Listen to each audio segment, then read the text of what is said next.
Terima kasih pemirsa, Anda masih bersama kami di MNC News Prime. Kita lanjutkan berbincang bersama Saidiman Elmarto, Kasubdit di Fasilitasi Kepala Daerah dan DPRD Ditjen Otda Kemendagri. Ada Pak Muhammadam Labolo, pakar ilmu politik dan pemerintah PDN, dan juga Mas Kurnia Ramadhani dari ICW. Saya ke Pak Saidiman dulu. Pak Saidiman, saya mau mengkonfirmasi data. Benarkah kajian dari Kemendagri di tahun 2015 untuk bisa menjadi calon bupati dan wali kota butuh 20 sampai 100 miliar rupiah. Sementara pendapatan mereka selama satu periode tidak lebih dari 5 miliar rupiah. Benarkah data itu ataukah masih validkah data itu, Mas Saidiman? Iya, pada saat itu memang data itu valid. Untuk yang penelitian terbaru tentu kita harus kaji lagi berapa besaran yang dibutuhkan oleh calon kepala daerah untuk maju ke pemilihan kepala daerah. Apakah ini menjadi penyebab utama terjadinya korupsi kepala daerah di berbagai tempat, Pak Saidiman, dari amatan Ditjen dari Otda Kemendagri?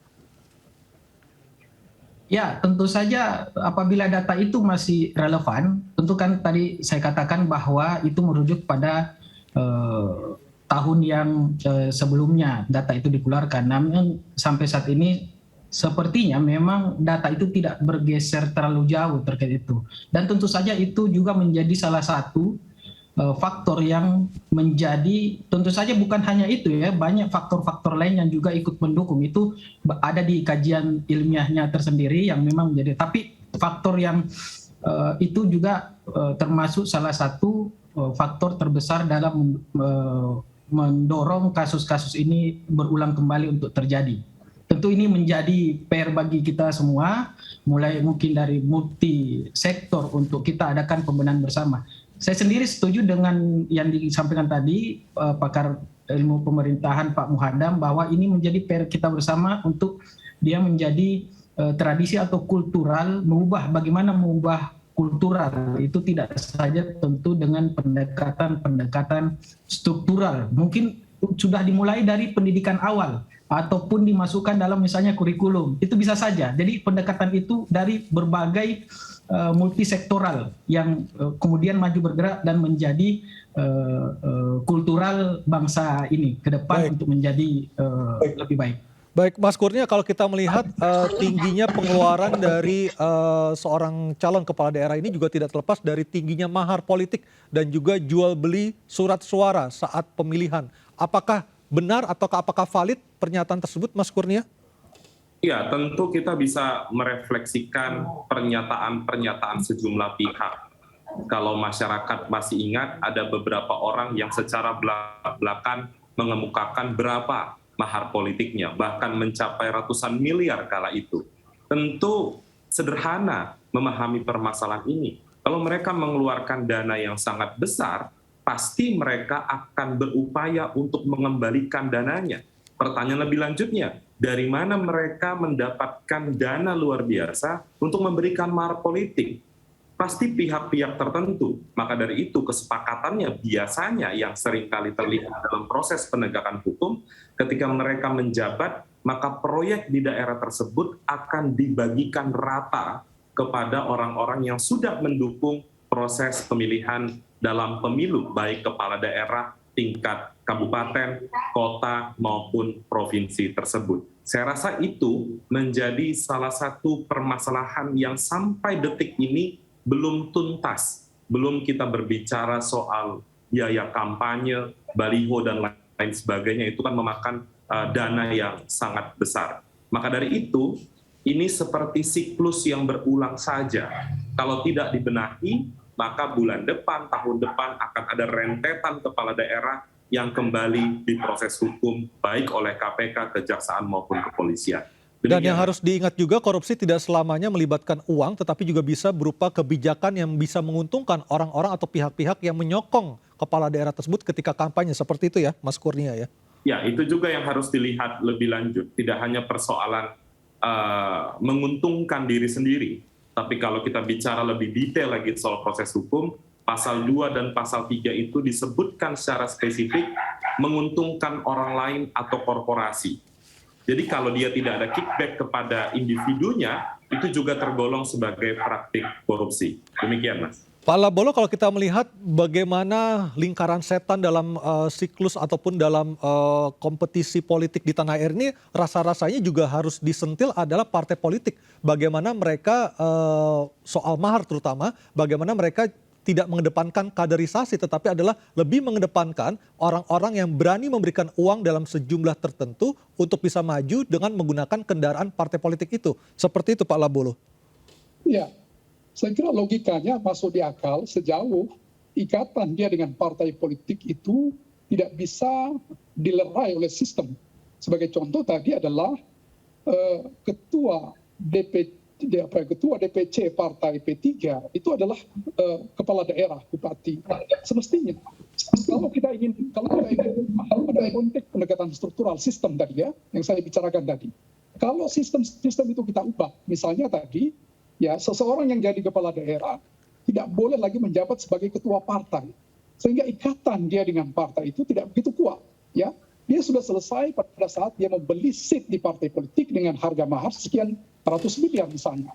Tetapi ketika dia menjadi kepala daerah terpilih, dia bukan lagi semata-mata adalah underdog atau kepanjangan tangan dari partai politik, tapi dia merepresentasikan pilihan basis itu sebenarnya.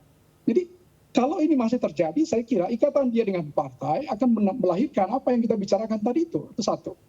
Yang kedua, di dalam konteks sistem itu yang perlu kita ubah misalnya adalah mekanisme. Saya kira partai harus benar-benar bisa mendorong ini. Ya, saya setuju dulu Pak Menteri Dalam Negeri, Pak Tito sejak dia terpilih pertama, mencoba untuk mendorong agar mekanisme pemilu kada itu bisa nggak kita ubah kembali dalam konteks mekanisme pilkada tidak langsung. Setidak-tidaknya dia bisa mengurangi ya angka transaksi semacam ini seperti kita hitung-hitung tadi. Jadi teman-teman ICW sekalipun mereka siang malam berhitung soal ongkos, teman-teman dari Depdagri setiap hari meneliti soal kos tadi, tetapi kalau tidak ada solusi di dalam konteks menyederhanakan mekanisme, di dalam kontestasi pilkada itu, dia akan terus-menerus menimbulkan masalah. Itu problem struktural, itu problem sistem yang mesti diubah. Ya. Tetapi menurut saya jauh lebih penting adalah kita mesti mulai sekarang itu menemukan sebuah pendekatan kultural ya yang dilakukan oleh Jepang, dilakukan oleh Korea. Sehingga tadi kalau kita melihat kasus Bupati Bogor itu ya, mohon maaf tadi yang sampaikan teman-teman Pak Kurnia dengan Pak Aryo tadi soal korupsi politik bukan hanya sekedar uang, tetapi juga ada kebijakan. Itu soal integritas saya kira. Nah itu pendekatannya tidak sekedar dengan struktural, itu pendekatan kultural. Bagaimana membangun kesadaran integritas bahwa kebijakan kita itu menyangkut kepentingan orang banyak, bukan menyangkut kepentingan satu dua orang. Ketika kita memberikan privilege kepada sekelompok orang, dia membunuh sebagian banyak orang gitu ya. Kata seorang filosof dari Itali, mungkin berzina itu merugikan diri sendiri, tetapi korupsi itu merugikan orang banyak. Karena itu dia mesti ingat bahwa kepentingan dia duduk di situ adalah kepentingan orang banyak. Saya kira di situ integritas, dan itu kesadaran itu hanya muncul kalau dia punya kesadaran terhadap moral, kesadaran terhadap budaya itu. Ya, saya kira itu Pak. Bagaimana kita bisa ataupun bagaimana seseorang itu bisa menjaga integritas dan juga moralnya di tengah buruknya sistem perpolitikan di tanah air ini Pak Labolo? Ya, saya mengatakan tadi perlunya perubahan sistem tadi. Ya, saya tidak tidak menyerah bahwa mesti ada perubahan sistem dari mekanisme tadi ya. Dari langsung ke tidak langsung misalnya, itu bisa dilakukan. Kedua, memutus tali ikatan dia dengan partai yang begitu kuat. Ketika dia terpilih jadi kepala daerah, maka seharusnya dia tidak lagi menjadi ketua partai, ketua DPC, ketua DPW, ketua umum partai gitu ya. Ketika dia jadi presiden misalnya, putus itu. Kalau sekarang kan tidak. Tetap saja dia adalah bagian dari partai politik. Nah, dia saya kira secara struktural ditekan oleh pimpinan pusat untuk melakukan ya banyak hal, entah itu pemenangan, entah itu mobilisasi, dan itu kan perlu sumber daya, gitu. Dan itu di luar tupoksinya sebagai seorang kepala daerah sebenarnya. Betul. Baik, Betul saya ke Pak Saidiman. Pak Saidiman, apakah memungkinkan secara regulasi, secara aturan untuk seorang kepala daerah tidak lagi menjabat sebagai pejabat partai di daerah di mana ia memimpin? Apakah memungkinkan secara peraturan? Secara regulasi sampai saat ini dibolehkan, tapi apabila ingin diatur di regulasi, semua itu memungkinkan karena ada mekanisme dalam legislasi, proses legislasi itu artinya undang-undang itu dirubah di DPR RI untuk pembahasan proses perubahan undang-undang itu. Itu semua memungkinkan. Tapi sebelum membuat regulasi itu tentu ada kajian-kajian dan langkah-langkah sampai dengan proses pembahasan maupun berujung pada penetapan. Baik. Nah, terkait masalah konsep memang banyak hal itu terkait, makanya tadi saya tidak menjelaskan rigid satu persatu karena memang ini multifaktor. Ada faktor tadi disebutkan juga oleh Mas Aryo masalah pendapatan. Bisa dicek pendapatan gaji dan tunjangan kepala daerah itu sudah tidak berubah ada belasan tahun. Nah, selanjutnya lagi terkait masalah tadi masalah partai, perbaikan tata kelola partai mulai dari kaderisasi hingga pendanaan partai politik itu juga perlu diperhatikan dengan baik karena kader-kader instan itu kadang bermunculan dengan cepat, mengalahkan kader-kader yang memang sudah dididik dari awal. Kader-kader potensial itu dididik sejak awal, ketika masuk modalitas yang lebih tinggi, dia menyingkirkan kader-kader yang memang dari awal sudah dibentuk dan sudah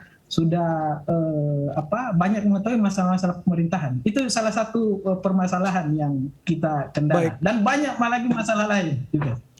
Baik, konkretnya apa yang akan dilakukan oleh Kemendagri menyikapi banyaknya kasus kepala daerah yang terkena OTT ini yang silih berganti, tidak pernah berhenti? Konkretnya apa? Apakah akan ada rencana amandemen undang-undang, Pak Saidiman?